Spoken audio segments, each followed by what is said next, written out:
ఇలాంటి video simple గా ఎలా క్రియేట్ చేసుకోవాలి ఈ రీల్ చెప్తా. దానికంటే ముందు వీడియోని సేవ్ చేసుకొని ఫాలో కొట్టు. ఇలాంటి వీడియో క్రియేట్ చేసుకోవాలంటే ముందు మీ దగ్గర ఈ మెటీరియల్స్ ఉండాలి. మీకు ఈ మెటీరియల్స్ కావాలంటే జస్ట్ మెటీరియల్ అని కామెంట్ చేయండి, డిఎం చేస్తా. క్యాప్ కట్ వీడియో ఇంపోర్ట్ చేసుకోండి. వీడియో మీద క్లిక్ చేసుకుని ఫ్రీజ్ మీద క్లిక్ చేయండి. లేయర్ యాడ్ అవుతుంది. లేయర్ ని డూప్లికేట్ చేసుకుని డూప్లికేట్ లేయర్ కి బ్యాక్గ్రౌండ్ రిమూవ్ చేసుకోండి. ఇలా వీడియోలో ఇచ్చినట్టు ఓవర్లే మీద క్లిక్ చేసుకుని కిందికి డ్రాగ్ చేసుకోండి. ఫిల్టర్స్ లోకి వెళ్ళేసి రెడ్ ఫిల్టర్ ఇచ్చేయండి. లేయర్ లోకి వెళ్ళేసి ఫోటో వెనక్కి డ్రాగ్ చేసుకోండి. ఫిల్టర్ ని బ్యాక్గ్రౌండ్ రిమూవ్ చేసుకున్న ఫోటోకి అడ్జస్ట్ లోకి వెళ్ళేసి సాచురేషన్ తగ్గించేసుకోండి. ఈ బ్యాక్గ్రౌండ్ యాడ్ చేసుకుని లేయర్స్ లోకి వెళ్ళేసి ఫోటో వెనక్కి డ్రాగ్ చేసుకోండి.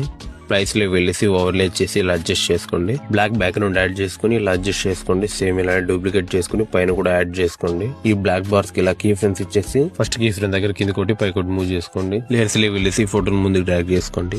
కట్ చేసుకున్న ఫోటోకి ఇలా కీ ఫ్రేమ్స్ ఇచ్చేసి సెకండ్ కీ ఫ్రేమ్ దగ్గర జూమ్ చేసుకోండి. నెక్స్ట్ లోకి వెళ్ళేసి మీ నేమ్ యాడ్ చేసుకోండి. ఫాంట్స్ లోకి వెళ్ళేసి ఈ ఫాంట్ ఇచ్చేసుకుని ఎఫెక్ట్స్ లోకి వెళ్ళేసి ఈ ఎఫెక్ట్ యాడ్ చేసుకోండి. యానిమేషన్స్ లోకి వెళ్ళేసి ఓపెన్ ఇచ్చేసి ఇలా అడ్జస్ట్ చేసుకోండి. టెక్స్ట్ మీ ఫోటో వెనక్కి డ్రాగ్ చేసుకోండి.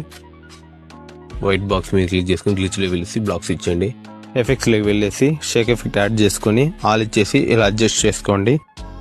వైబ్రేషన్ ఫ్లాష్ ఎఫెక్ట్ యాడ్ చేసుకుని ఆల్ ఇచ్చేసి వీడియోని ఎక్స్పోర్ట్ చేసేయండి.